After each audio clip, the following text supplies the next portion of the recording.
ஒரு மனிதர்களிடையிலே காண முடியாத ஒன்று உண்மைதான்.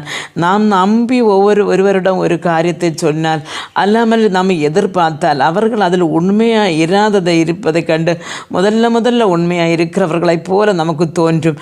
ஆனால் பிறகு அவர்கள் நம்மோடு உண்மை இல்லை என்று தோன்றும் பொழுது நமக்குண்டாயிருக்கிற வேதனை எவ்வளோ பெரியதாக இருக்கும்.